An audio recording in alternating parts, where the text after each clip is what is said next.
ground. The connections were quite good. And I'm building a Tamiya kit at the same time, and they do some things a lot better than Tamiya. They give you like separate scissor links for the gear. I took the extreme measure. I cut the 2 millimeters out of the main gear. Every 262 out there, they mold it, the gear at full extension. And I'm sure they went around and measured 262s in museums that have no fuel in their tanks. So there's a lot less weight in the center section. But when you look at a 262 sitting on the ground with fuel in it, it's got that nose up attitude. So it was a little bit daunting, but it worked out well. That one profile shot that was there, you could see there, trying to get that the gun in the front pointing upwards. Yeah. The other one thing I use for it is Master Barrels that does all these armor things that are quite nice. But not building armor, I've never got a chance to use them. But they do a 48 scale 50 millimeter barrel that's perfect for this. So that's on the end there. It's kind of hard to see in that picture, but it's just beautiful. It's all hollow. Yeah, it looks good. Breathing holes in it. Very nice. And Hobby Boss decals were very good. I was quite impressed. And I painted the crosses on, and I just used decals for the swastika on the tail and some of the stenciling. Very nice. You get that effect on the metal on the front or the plywood on the front, Duncan? That's when they were building them, they were puttying the seams and trying to fill them in, like to smooth it out. So what I did is I painted it silver, and then I cut small squares of Tamiya tape and put them in the center of the panels.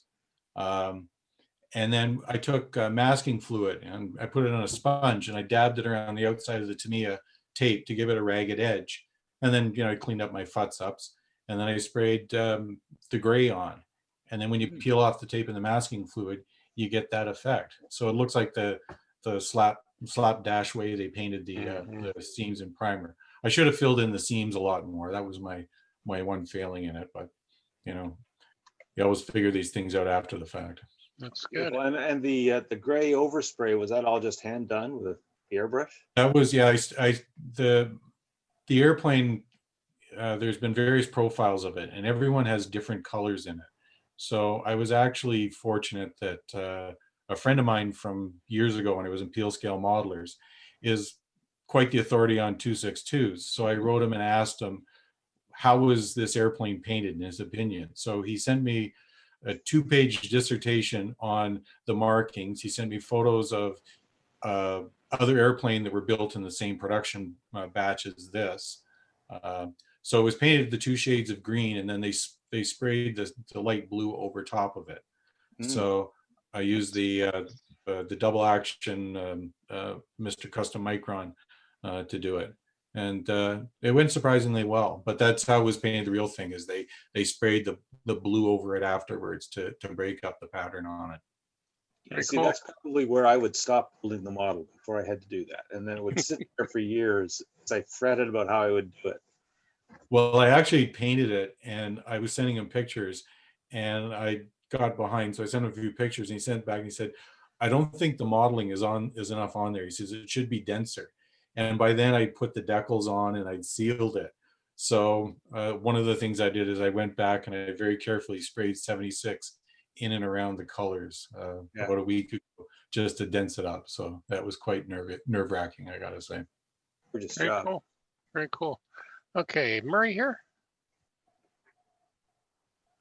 Don't think he's here yet. So we'll just continue. So it's about a 15-year-old Tamiya Harley. I have another kit not started in my stash. Same bike told me 6 years to finish it, little bit at a time. So one of those big Tamiya bikes. Ooh, nice. Yeah. Beauty. Absolute beauty. I like the light. It's not lighting intentional. That's just above an aquarium. Yeah, it's above an aquarium. Yeah, it looks like he's got the light there. That just works out well from the hole. Yeah. Very nice. I like this one. He's got outside. It looks almost real. Yeah. Big scale? 1/8, I believe. Probably 1/8, I think. It's either 1/8 or 1/12, I bet. Be a big one. It might be a big 1/6 scale. Might be 1/6. Yeah, good point. All right. Mr. Richard. So he had a lot of details here, but I'll let him explain himself. Sure. I did Tamiya's new Mustang GT4, 124 scale. I first time using Tamiya LPs. I loved how they sprayed. I thought they covered well and dried pretty smoothly. So 2K clear coat from Gravity Colors Spain.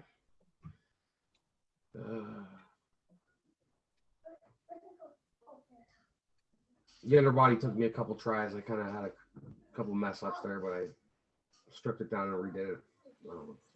Looks good. I had a couple mess ups with the decals on it too. Lappy was great to send me a set after I messed mine up, so it wouldn't have got completed without him. So I want to say thanks. Problem. Looks very good. Very, very nice. That is a nice looking vehicle, no matter what. Yeah. Very good. Thanks. Okay, Mr. Hill. Yes, this is obviously my big project that's taken a good length of time, but enjoyable time. It's AIM Aircraft and Miniatures resin conversion for the Britannia to change it into an Argus. And there I got the engines painted up, dirtied up the nacelles. I was rather touched when a pilot saw one of my comments about dirtying up the engines, and he sent me a picture of flying with one of the props actually feathered, and I went, oh shit, yeah, okay, I can get a saw and do some cutting and hacking, and away I went. Yeah, that's it right there. Yeah, came out well. Yeah. All right, and then there is our honorary member and Mike's dad, Peter. Yeah, he's continually having fun building these, and it's one of the little thrills I get is listening to the relatively new modeler harping and complaining like a veteran. So you got the otter someone gave him. He's got too many paints to store. He's got a stash. He's got a stash now, dude. Yeah. He's got a stash. Mom's complaining about having to pick up models every time she wants to move. Well, I see he's got the collection right there behind him. Yeah, he's got them stashed all over the Good place. stuff. And then that's his Phantom he's just finished.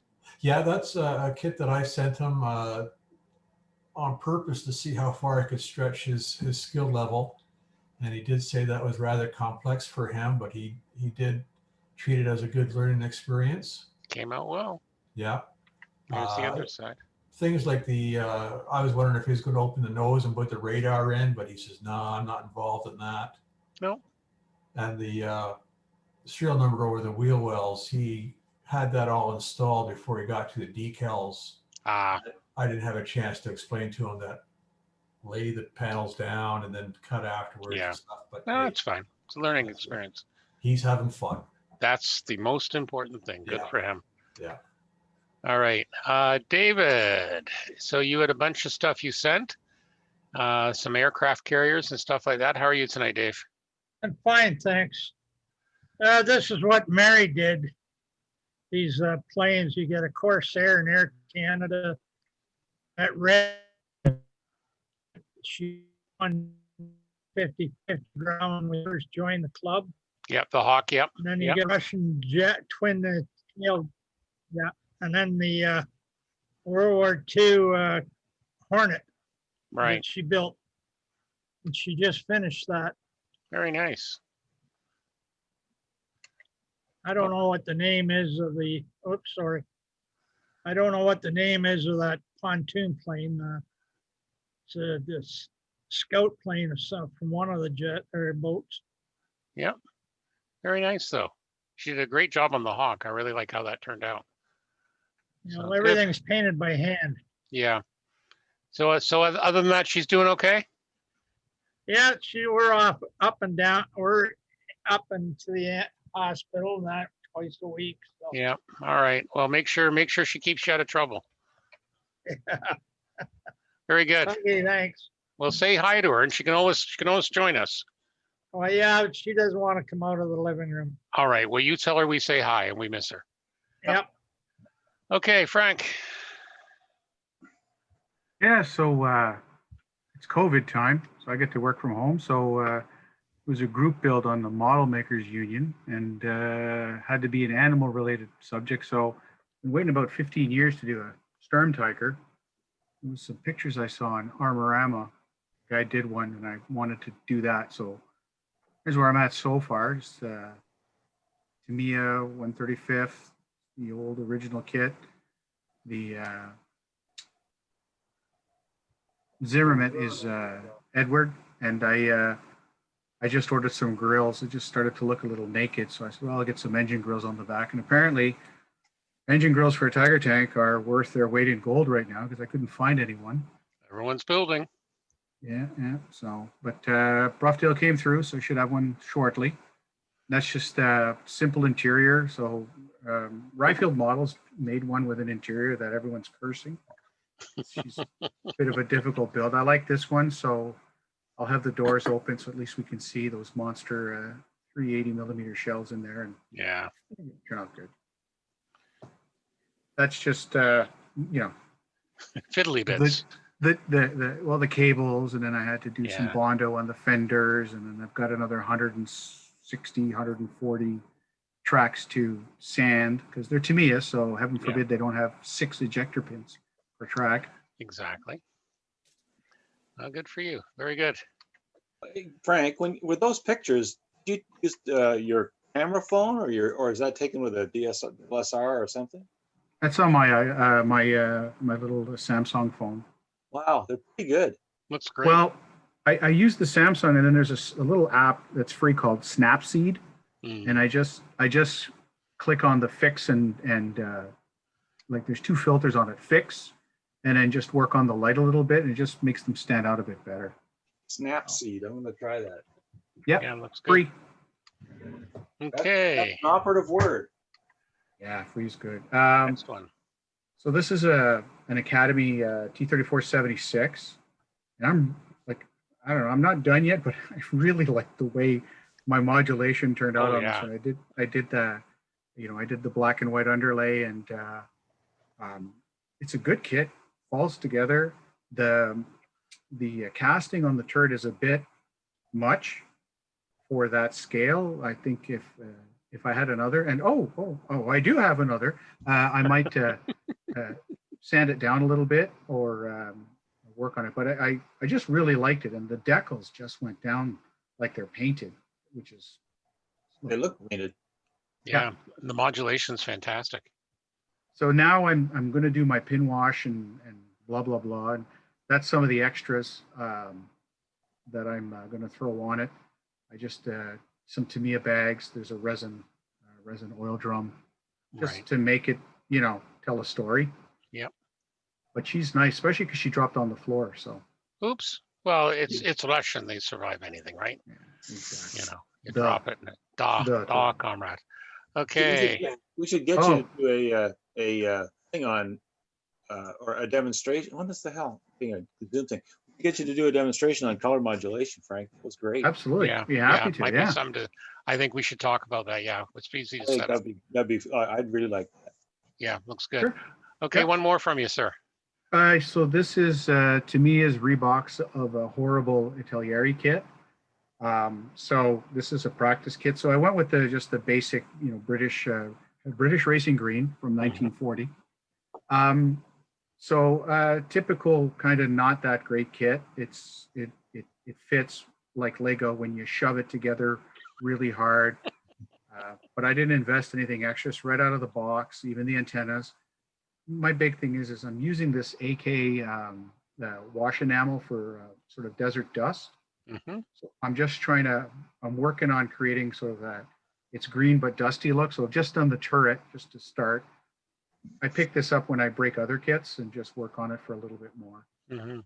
I mean, it's fun. It was, my wife is feeding my hobbies, and this is just me experimenting with, I wanted dust on the seams. This thing's got wonderful rivets and seams, and I just thought it would look kind of neat. Yeah. I mean, she still looks good, but it's not a kit I would recommend to a new armor modeler for sure. Right. And it's something that, it's nice to have something that you can feel like you can just work on. And, if you're practicing new techniques, if it doesn't quite go the way you want, you can, paint it and try again. Well, it's a lot easier to mess up a $24 Yeah. Reeboks of an Italieri than a $160 Panther G with full interior, right? Amen, brother. Amen. Looks good. Thank you.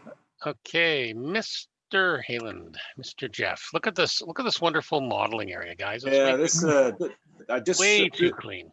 I threw this in as to excuse my lack of productivity this month. I mean, I spent the last couple of weeks just trying to reorganize the modeling area and move some cabinets around and move my stash over down to the other end of the workshop and all that kind of stuff. So this is basically comprised of cabinets that we have accumulated over the years from various home renovations we've done in our Nothing wrong with that. peripatetic lifestyle. Okay, what's this Canada the Life sign up here? Is this something you borrowed from work on your last day? No, believe it or not, the last house we owned in London was owned by a Canada Life sales guy, and when we moved in, and he'd left a bunch of stuff, and one of the things he left was that. All right, just making sure. Got that, but right beside it, just for fun, for those of you right beside it, you'll see a not that side, the other side, you'll see an award from 1972. That's the 1972 Gem Stores Model Contest. For those of us of that generation, GEM stood for Government Employees Market, and you can only shop there if you were a government employee. And it's the one and only model contest I ever won, and the only reason I keep it is because it pisses off a good friend of mine because that's fun. Well, look on the bright side. It's still, you've won something more recent than the Leafs. So just saying, by at least 5 years. So that is harsh. That is from harsh. a long suffering Leafs fan. Okay, let's continue. Yeah. Thanks to Dave Gertin. We picked up the Stargazers Interior Kit for the Discovery model, and I started building the model ages ago, and then I sort of stopped because I really did want to put an interior in it, and I wasn't sure how to do it. And I also wanted to light it. So what you see in this picture is the kit for the interior, and also a little plastic bag full of LEDs and wires and everything, and that's the lighting kit from Voodoo FX, which is great customer service, I'll tell you that. Although the cost of the kit is equivalent to the cost of the shipping. So. Yeah, pretty typical. Well, this is kind of what and you can sort of just see some of the detail on some of the interior panel lines, panel pieces. It's quite good. It's a nice molding. It's going to take a bit of work to make it perfect, but yeah, looks good. And now does it include the lighting? No, the lighting is a separate kit. So I bought both of them, and you can see I've got the wires sort of spun now. Yeah. It runs all the way through, so I can light the engines and the pod bay and the crew quarters. So that's next on my list of things to do. And this is the one I've been working on, the VF1 Valkyrie from, I guess over here would have been called Robotech, and in Japan it was called Macross. Yep. And I got this from one of you guys at a club meet, one of the swap meets in several years ago, and I just decided to start making it. It looked kind of cool. Hasegawa 1/72nd. My first attempt at making one of these things, and I really quite enjoyed it. It's the Hasegawa, a really nice job on this kit. The panel lines are very fine, and the oil markup for the panel line markers pretty well. So I was pretty pleased with it. But it's still not in progress, as you can see. It's not resting on wheels right now. Yeah. But you know what? May I compliment you? I don't think I've ever seen one. I could never put all the stencils on. You've put all the stencils on. Oh my God, I'm so sick of no step. Freaking no step. Looks great though. It was good, and I was really pleased with it. Oh, that's it. Yep. And that's it for our presentation. So, Carrie, thank you for joining us tonight. Thank you. Just ran a little late. That's okay. Was there anything you wanted to talk about from an IPMS Canada perspective? I did get my nice RT archive in the mail today. Oh, you did? So did I. Me too. Right there. Looks great. Yeah, we're really happy with them. We're sold out right now, but we've ordered more. So for those IPMS Canada members who haven't got theirs yet, they can, if they just wait a little while, they'll get them. Yeah. So just so you guys know, so Carrie, maybe just give a brief description for the folks that maybe haven't heard me yap about this enough. This is a USB, although it doesn't look like a USB that we're kind of used to here in Canada. That little black Stuart's going to flip it out for us. That goes into your USB port, and that has all of the RTs going from 1964 all the way up to 2015.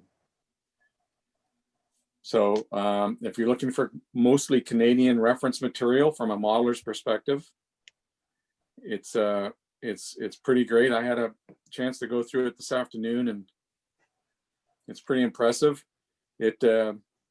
Some of the earlier editions, of course, don't have the same quality as the later editions, but they're kind of cool to go through and see what they're all about. Yeah, it was very cool. I like the fact that there's I like the fact there's an index to articles by issues and stuff like that. It was really nicely set up. When did you order yours, Stuart? I believe I ordered mine last Wednesday during the hangout, I believe. Either that or the Wednesday before. Okay, so I did the same day. It was last week, and yeah, I haven't got mine yet. So you must have got the last one before me, because I usually stuck to that. Well, there you go. Well, that's also happens because you're way out in the boonies. Yeah, exactly. We're out in the forest. I also saw, Carrie, someone mentioned that there's been so many new people joining IPMS Canada. Normally there's a few extra decal sheets in the next issue, and it doesn't look like that's going to happen. That's exactly right. So we've had an influx of new members, and so it kind of coincided with the latest order for the latest decal sheet for members. So we're pretty well at our limit now. If you were to join today, the odds would not be in your favor of getting a decal sheet. But and we can't we can reorder, but we'd have to order another 500 or something silly like that. Yeah. And we're not about to do that. So now the good news is that there's a second sheet coming out shortly. So if you were to join now, you would be in line for the second sheet. Yeah, exactly. So always worth doing that. So definitely. So how many new members, Gary? I think in the last 2 weeks, we've had an increase of somewhere between 40 and 50, I believe it is. Wow, that's pretty good. I'll just say you're welcome right now. I'll just say that. Well, in my email to John, after we got together at the sanding session, I sent an email and said, okay, just giving you a heads up. I've been talking up in Toronto and London, and we should be seeing some new members, because we were talking about the decal sheet. And John came right back saying, oh yeah, there's been a number from London already. That's great. So yeah, so thank you for those of you who joined. Much appreciated. Yeah, good stuff. Just the other one, and I just saw this crossing the wire. I guess IPMS Edmonton, their webmaster, Clyde Rigsby, passed away rather suddenly due to a fall on November 11th. So I remember sending the odd email to him about websites and stuff like that. So I've already sent on the club's condolences on behalf of the club to him and his family. So there you go. So yeah, I think that was it. Was there anything else, Carrie, or? I can't think of anything, Stuart. No, I think it's all good. Like I said, it's great that we've see some new people, and just so you know, the size of the data is over 1.5 gigs of data. So there's quite a bit of data, and it's all nicely sorted, and so the first thing I did when I got that is I went and I looked at the very first issue ever of RT. Just studying, and then I read the whole thing. I thought it was just really fun to be looking at the very start of IPMS Canada back in 1964 and what those guys were thinking and what they were discussing. And it wasn't until about maybe 1965 or 66 where you saw the very first graphic ever show up in the magazine. And it's all these hand-drawn graphics, right? When you can see where they took and they taped on the captions with Scotch tape and then, would Xerox them, right? Yeah. Pretty cool. It's just fun to see that history. Well, it's also interesting just to, see some names you recognize or you've heard of and stuff like that. So exactly.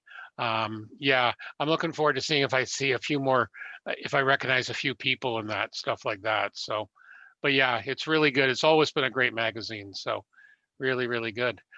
Okay, so that is about it for the formal part. Oh, Tom, go ahead. Yeah, I was wondering, Stuart, is there, because I've gotten a couple of emails and I have yet to do it myself, but I will. But I'm wondering if there's any consensus with the club, since we're not spending any money and we're not having a show, whether the club could make a donation to the Holy Roller campaign to get the Holy Roller refurbishment. Just as a token, I don't know if that would be something the club would be interested in, or if it's even appropriate for the club, but I thought it might be, considering, you know, our interests and the role of Holy Roller. It's a good point. It was something I was thinking about, because I know in the same vein, 427 wing out by the airport, they're going through some financial hardships, and they've been asking. It's something I debated bringing up. I didn't get a chance to talk to the executive about it yet, but is there a general consensus? Do you think that would be a good idea from members? Does anyone want to speak to this? Well, I think it's a good idea. Okay. I think, I mean, because of what we do and our connection with history, especially Canadian history, I think it would be a fine action on our part to donate some money both to 427 and to the Holy Roller. Yep. Yeah. I'll leave it to the executive as to how much and whatever, but yeah, it's something I'll send an email out. I guess, is there a consensus here? Does everyone have an objection to it? Because I'm basically, this is like a real meeting. So if I can have a show of hands, if everyone's in favor of that, and I've got a majority here. So, okay, what I'll do. Stuart, just thinking it might be, I'm pretty sure we have people on this call who might not know what the Holy Roller is. Yeah, let's have a brief description. So Tom started it, so Tom can explain. There you go. So, you know, one of the landmarks right down beside City Hall that is that we have a Sherman tank that is been in the park there for, I don't know how many years now. I don't know how long it's been in the park, but as long as I've been in London, it's been there. And it's starting to deteriorate, and there is a move afoot to restore it. It actually is an interesting tank, and I didn't even know this until a couple of years ago, but it actually landed on D-Day, right, and made it through the war, sort of driving all the way to Germany. And so it actually does have some historical significance. I'll leave it to the armor guys to put the details in about, you know, what kind of Sherman it is and things, but it is quite an artifact, and I would say it's kind of a symbol of London as well. So I don't know how much it's going to cost, and I'm sure whatever the cost is, we wouldn't have a huge contribution to make, but I think it would be a nice token considering what the club does. Okay, you guys should see a picture of it there now. Good job finding it that quick. Nah, Google foo. Yeah, and it's in a nice spot. It's been around for absolute years. Yeah, no, it definitely needs to be fixed up on that. But yeah, I remember only hearing about that. It made it all the way through. Yeah. Where a lot of them didn't, as you know. So first rule of portrait photography is you don't have a tree growing out of the head of your subject. Well, I didn't take that picture, so you know, that's a good thing. Yeah, 6th Armored Regiment, 1st Hussars, and it fought across Northwest Europe to the end of World War II. One of two. And it was built in the Fisher Tank Arsenal in Flint, Michigan, the last week of September 42. It was an M4A275 small hatch with direct vision ports. So there you go. So it was issued just before D-Day to them. Landed at Juno Beach. Stuart, we'll talk to Jerry and.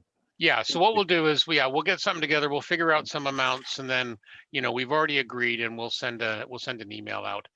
And we'll do the same thing for 427 wing, unless anyone has any objections. So 427 wing is out by the airport, and Yeah, it's a fantastic building for history. If you just want to go through when COVID's over, they have a Secrets of Radar Museum moved out there recently. Pre-COVID, they'd have an awesome lunch deal. You can go out and have lunch, and I felt like I was the youngest in the joint sometimes, but you know, always a good deal, good place for the veterans and that, and just a very important important thing. So I was kind of thinking the same thing. So again, unless anyone has any objections, I think we should donate to both. So, okay, hearing none. So what I'll do is I'll send an email to Jerry and the rest of the executive, and we'll figure out an amount and we'll let everyone know. Perfect. Perfect. Okay. Let me just turn off the sharing here so I can see all of you again in full screen glory. Okay, does anyone else have any business before we get to the general shoot the shit part of the present? I have one thing. Peter Yes. Fay posted on our Facebook group that Neo Tokyo is getting a big stock of the Krios and all the Gunsy stuff in. I guess the big shipment to the supplier has arrived at the docks here in Canada. I guess it was delayed for months because of COVID. So they're going to be getting a huge restock, I guess, in the next week or two of all the Gunsy stuff you can possibly imagine. So right. That's at Neo Tokyo down on Dundas Street. And he's also added, don't hoard it just like toilet paper. Yeah. Just saying. Yeah, okay. Well, I think that's about it. Not much else. If anyone else has anything, otherwise we'll just go to a general build night like we do most other Wednesdays. Just a reminder, we do build nights here virtually and down at the church, where you can join Mike. You know, it's a great thing to get out and enjoy yourself. We start those usually around 6:30. So, okay, I'm going to turn off the recording unless there's nothing else. There was one thing I did notice, and I was going to shout out to Mike, actually. So I see he's muted and he may not be listening. But, oh, he's listening. He's not talking. I noticed on Facebook, on the Facebook feed, that there was a story developing, or you had a story about your the Lancastrian. What's the plane you The Lincoln? up greatly? No, the one you're working on now. The Lincoln. Yeah. No, it wasn't the Lincoln. It was the other one that you finished, and a fellow in Australia's father flew in that plane. Oh, yeah, the Lincoln. That's the Lincoln, yeah. It is the Lincoln. Sorry. I just thought that was a nice story, and I wasn't sure if everybody's on Facebook and had heard that. It sounded like an interesting. Another one of your collection of connecting to people around the world sort of stories. Yeah, it's a good story. It's just one of those amazing things that on one of my vacuum form page, a fella is going to start building a Lincoln, and I posted one picture and said it does take time, but it does build up well. And he was quite impressed and asked me to post more pictures. So I reposted the pictures onto that form. And as Jeff was just saying, a fellow down in Australia piped up with a story about his now 90-year-old father used to fly in them. I can't quite remember if he actually went on to say what mark he flew, but he liked seeing the build, and he's going to actually show the pictures to his father, and it was probably tweak his father's memory and maybe get some stories out of him. And that sort of ties in with what's happening with my father, who built the Vampire with the fellow that's suffering from dementia. Doesn't know the time of day or day of the week, but as soon as he saw the kit, he said, "Hey, I flew that." Right? And it's just amazing how this hobby goes around the world so quickly with this technology and touches people's memories for various different reasons. And I was also quite touched that he would reach out to me in that manner, just more or less say thanks. That my dad's going to get a charge out of that. I just can't get over the nose on that thing. Pinocchio. Yeah. Typically British, eh? Typically. Really ugly, but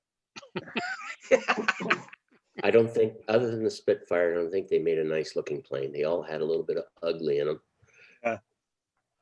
No, this one looks good in Australian marking. So Dave will be happy down there.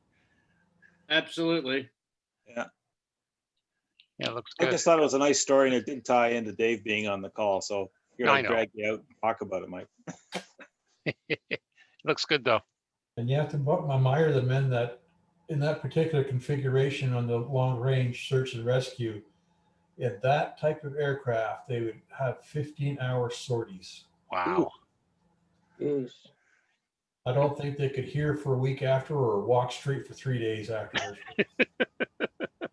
One would think. Wow. No fun. Yeah, definitely. Definitely. I posted something tonight actually, because I know a few of us were talking about it. We were talking about it in the podcast a while back. These new Quinta Studio interior 3D decals. These are like the ones that are kind of like 3D printed. I know you've heard me raving about them on the podcast. Well, the Modeling News did a review of them, and they're quite interesting. So, you know, they're like a 3D printed, but they're like a decal. So apparently the way you use these things is you basically soak it in warm water for about 15 minutes. It then peels off, and then you use like some sort of CA or adhesive glue to actually put it on. I'm just trying to find the part where he takes it off here. And these are and they've got so many different ones now. So yeah, you dip it in water, about 15 seconds, then you pick it off the paper, but they're also smart enough, like for example, for the ejection handles, it's actually both sides. It's actually done on both sides, but Wow. Yeah, it's got a texture. They're slightly flexible. And then it's got some instructions. There is the odd bit where you have to stack a few together.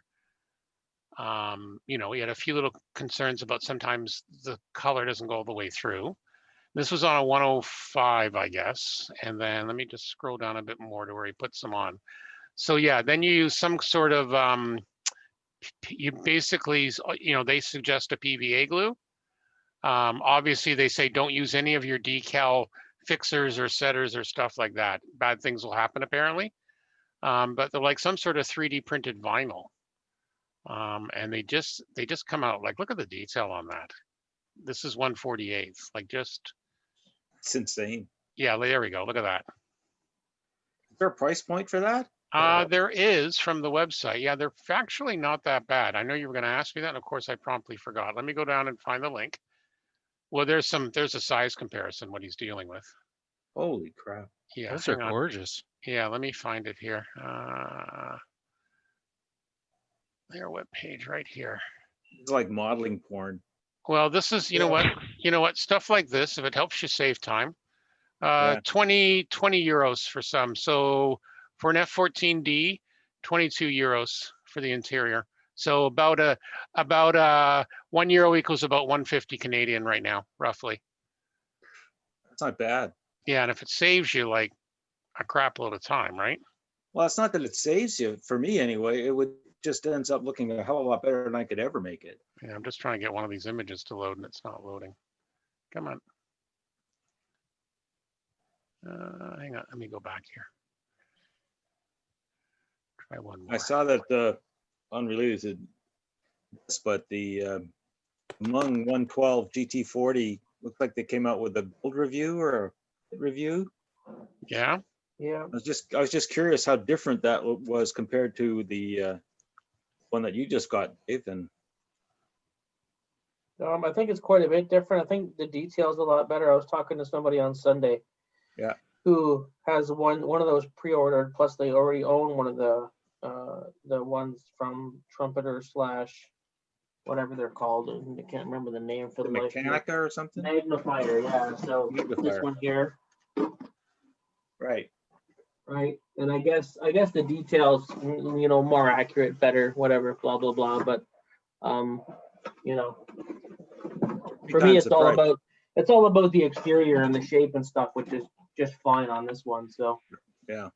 I'm just gonna put the link for this company in the chat there. You guys can happily check that out. But yeah, that just kind of blew me away. I was really curious to see how these would look. So I'm glad someone finally came and did a review for it. Because yeah, there's definitely some shopping possibilities there. So Mr. Watson's joining us just as we're about to leave. So yeah, pretty good. All right, well, now that Larry's here, we can officially end the meeting. Areas. Hey, Larry, we're just about to finish and just do the BS bit.